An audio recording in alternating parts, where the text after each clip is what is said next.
სპეცრაზმით ცხელსადენ გაზ და რეზინის ტყუებს იყენებს და ახალგაზრდები აკრული სახით იმისთვის რომ ცხელსადენი გაზი არ ჩაეშუქონ უპირისპირდებიან პოლიციას. რასთან გვაქვს საქმე, რა ხდება? რასთან გვაქვს საქმე და სრულ განუკითხაობასთან, სრულ უპატრონობასთან ქვეყანაში. ეს არის შედეგი იმისა, რომ ქვეყანაში მე აქ ხშირად ახსენებენ, რომ შინაგან საქმეთა მინისტრი, იუსტიციის მინისტრი, პრემიერ-მინისტრი, არანაირი მინისტრი და პრემიერ-მინისტრი არ ყავს ამ ქვეყანას. დავიმახსოვროთ ეს ერთხელ და სამუდამოდ. ივანიშვილი არის თავიდანვე ყველაფერს. ეს სრულიად ბანალური, ტრივიალური საპროტესტო, ასე ვთქვათ, აქცია იმართებოდა დაახლოებით 10 საათის წინ. რამდენიმე ათეული ადამიანი მონაწილეობდა. ხო და სადამდე გადაზარდეს. ახლა წარმოგიდგენიათ, სულ რაღაც 10 წუთის წინ გამოსცა შინაგან საქმეთა ეგრეთ წოდებული მინისტრი. ღებრიშვილი, ვინ ეკითხება ან საერთოდ რა მიდის, რას გააკეთებს, ვისი გამკეთებელი არის, ან რა გაუკეთებია საერთოდ. ყველაფერს თავისი სახელი უნდა დავარქვათ. ადამიანი სად იყო 10 საათის განმავლობაში. ყველა ძალიან თხელი ყინულია, ხო?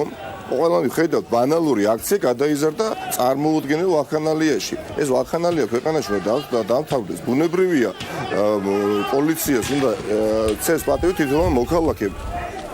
მაგრამ პოლიციელმაც არ უნდა დაუვიწყოთ, რომ პატივისცემით უნდა იყოს განშვალული მოქალაქისადმი. და რამ გამოიწვია ეს დღეს ეს სწორად ვიღაც კი არ როგორ შეიძლება ეს ყველაფერი მართლაც ეს ეფექტიურად მოხდარიყო, დაგროვებული ბრაზე იყო მოსახლეობაში. არ ფიქრობთ, რომ შესაძლოა გამომდინარე არავითარ შემთხვევაში ორგანიზებული ვის მიერ იყო ეს ორგანიზებული. კიდე 10 საათის წინ უბრალოდ პატრონი არ აღმოაჩნდა ვითარებას, რომელიც დააშოშმინებდა იქ რამდენიმე ათეულ ადამიანს. ეს არის ის რეგიონი, სადაც ივანიშვილი განსაკუთრებული ცინიზმით გამოირჩევა და უკვე თვეების განმავლობაში თავის ხეებს დაათრევს, ასე ვთქვათ, მაგისტრალიდან მაგისტრალზე და მიაქვს სახლში, ხო და კეტავს ცენტრალურ მაგისტრალს საათების განმავლობაში.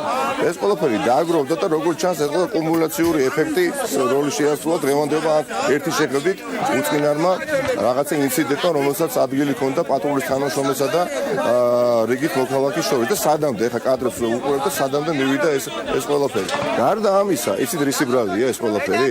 იმის ბრალია, რომ პოლიცია როგორც ინსტიტუტი ივანიშვილმა გაანადგურა, იმიტომ რომ წლების განმავლობაში რეალურად დაცემის ობიექტი იყო, რომელი ერთი შემთხვევა გავიხსენოთ აქ ქუჩებში ხან თავში ურტყავდნენ პოლიციელებს და ხან მაგალითად კორცხელში პოლიციელები უმოქმედოდ იდგნენ, იმიტომ დავალება არ ჰქონდათ, რომ დაეცვათ მოქალაქეები. ხო გახსოვთ და ეს დააკნინეს პოლიციის სხვადასხვა შენაერთები. ბატონო ნიკა, რა ზომებს უნდა მიმართოს ხელისუფლებამ, რომ ეს ვითარება კიდევ უფრო არ გამწვავდეს?